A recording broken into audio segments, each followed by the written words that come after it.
n'y aura pas de lumière pendant 10 heures par jour, 12 heures, 20 heures. La semaine dernière, les experts ont fait des prédictions pour l'hiver, allant de simplement mauvaises à apocalyptiques. Selon Oleksandr Karchenko, directeur du Centre de recherche sur l'énergie, c'est dans les grandes villes que la situation sera la plus difficile. Kyiv, Odessa et Kharkiv ne disposeront évidemment pas d'une production d'électricité suffisante, de sorte que la capitale pourrait ne pas avoir d'électricité pendant 16 heures par jour. Cependant, le ministre de l'Énergie, Herman Galushchenko, qualifie ces prévisions de fausses. Il s'est indigné et a assuré que les Ukrainiens pourraient passer l'hiver dans un mode tout à fait normal s'il n'y a pas de nouvelles frappes russes dévastatrices sur les installations énergétiques. Et nous connaissons déjà bien notre ennemi. Tous les Ukrainiens devraient donc préparer leurs traîneaux pour l'hiver dès l'été. Le gouvernement doit veiller à ce que les gratte-ciel ne gèlent pas en hiver. Le pays doit décentraliser son système énergétique autant que possible. Au lieu de grandes centrales thermiques, nous devrions construire de petites installations de production. C'est l'une des principales tâches du ministre de l'Énergie. D'ailleurs, Herman Galushchenko est l'un des rares à avoir conservé son siège cette semaine. Le cabinet ministériel a été totalement remanié. Pourquoi toutes ces démissions ont-elles eu lieu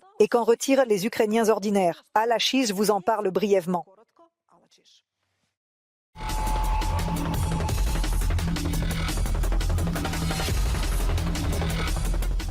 En début de semaine, 6 ministres, l'un après l'autre, ont presque simultanément présenté leur démission. Nous avons besoin d'une nouvelle énergie aujourd'hui. Les députés ont voté le renvoi de la vice-première ministre chargée de l'intégration européenne, Olha Stefanishyna. Ministre des Industries stratégiques et de l'Industrie, Oleksandr Kamyshin.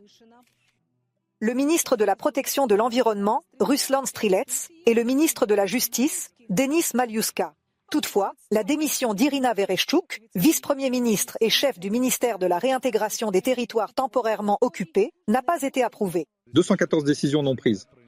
Les choses ont immédiatement commencé à se passer en coulisses. La fonctionnaire aurait voulu quitter le ministère elle-même, car la réintégration du Donbass est toujours en cours. Elle n'a aucun pouvoir d'influence, et les députés ont délibérément refusé de la soutenir, montrant les dents. Il y a 1 an et demi, il est devenu évident que le ministère de la réintégration n'avait pas de fonction. Il y avait une certaine démarche de sa part, elle voulait comprendre où il se situerait. Dans cette situation, on craignait également qu'il n'y ait pas assez de votes pour la démission de Dmytro Kuleba. Le limogeage du ministre des Affaires étrangères est devenu une intrigue majeure. Tout le monde se demandait pourquoi l'un des ministres les plus populaires du gouvernement, qui pouvait féliciter ses compatriotes le jour de l'indépendance tout en découpant du bacon dans la région de Poltava, était remplacé. L'Ukraine, une fois de plus, avec les jours d'indépendance. Ou de raconter des histoires d'étudiants autour d'une pizza avec le secrétaire d'État américain Blinken. L'ampleur et la complexité des tâches auxquelles Kuleba était confronté l'ont souvent obligé à inventer des méthodes atypiques pour la diplomatie. Son travail a fait l'objet de plaintes. Elle n'était pas critique. Il n'y avait pas de raison unique pour ce changement. Pour autant que je sache, il y avait des problèmes au sein du ministère. Kuleba se concentrait sur le travail à l'extérieur. Il s'est concentré sur le travail diplomatique, la diplomatie personnelle, dirais-je, et de graves problèmes internes se sont accumulés. Des problèmes de personnel et d'organisation au sein du ministère des Affaires étrangères. Finalement, la raison a été expliquée très clairement par le président Zelensky, qui formule la politique du ministre des Affaires étrangères. Selon lui, M. Kuleba n'aurait pas l'énergie nécessaire pour faire avancer le dossier de la livraison d'armes. C'est donc le nouveau ministre des Affaires étrangères qui se chargera de cette tâche difficile. Chers membres du Parlement, Andriy Sebiga, diplomate expérimenté, a été ambassadeur extraordinaire et plénipotentiaire en Turquie pendant 5 ans. Il s'agit d'une étape importante dans le parcours du diplomate, car l'établissement de relations avec les pays du Sud est l'une des tâches principales. Si sous Kuleba il y avait beaucoup de diplomatie publique brillante, il y aura désormais une diplomatie plus classique, peut-être plus fermée, moins brillante. En outre, Andriy Sybiga entretient de bonnes relations avec le cabinet du président. Depuis 2021, il est l'adjoint d'Andriy Yermak. Et c'est là que plusieurs anciens fonctionnaires se dirigent vers la rue Bankova. Irina Vereshchuk et Oleksandr Kamyshin en font partie.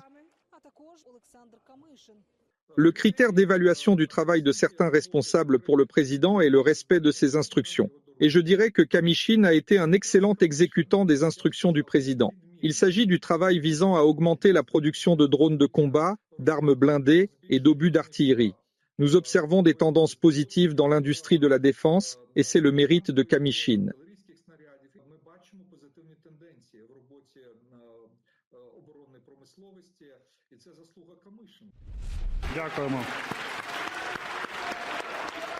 C'est ainsi que la Rada a pris note sous les applaudissements du travail d'un autre ministre. Les Ukrainiens ordinaires se souviendront également de la brillante Denis Maliuska. C'est ainsi que le ministre Denis Maliuska fait la publicité des marchés publics du ministère de la Justice. L'excentrique politicien a passé 5 ans sur cette chaire et au début de son mandat s'est plaint d'un petit salaire. Je pense qu'une partie de son excentricité était due au fait que lorsqu'il a compris qu'il n'avait aucune envie de s'accrocher à son poste, il était lui-même. C'est ce qu'il m'a semblé. Il ne cachait pas particulièrement son excentricité.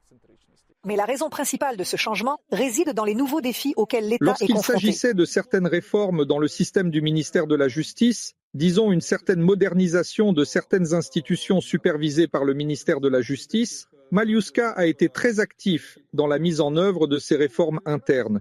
Mais aujourd'hui, la principale tâche, la principale priorité est d'intégrer la législation européenne dans le cadre juridique ukrainien.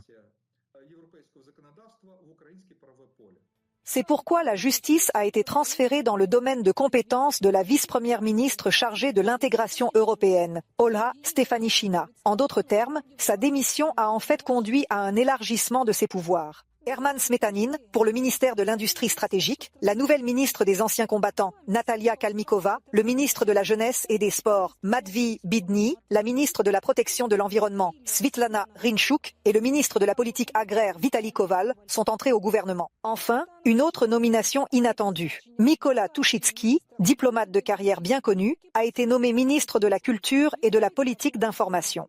Tout d'abord, cette personne ne sera pas impliquée dans la culture. C'est un point important. L'expression clé est communication stratégique. Sa tâche principale est de contrer la propagande russe, la désinformation russe et de construire une politique d'information commune en Ukraine. La puissante mise à niveau du gouvernement a été essentiellement un remaniement du personnel au sein du gouvernement. Et les défis d'un hiver difficile en montreront les premiers résultats. À la Chige, ICTV, Fakti Tijnia, les actualités réunies.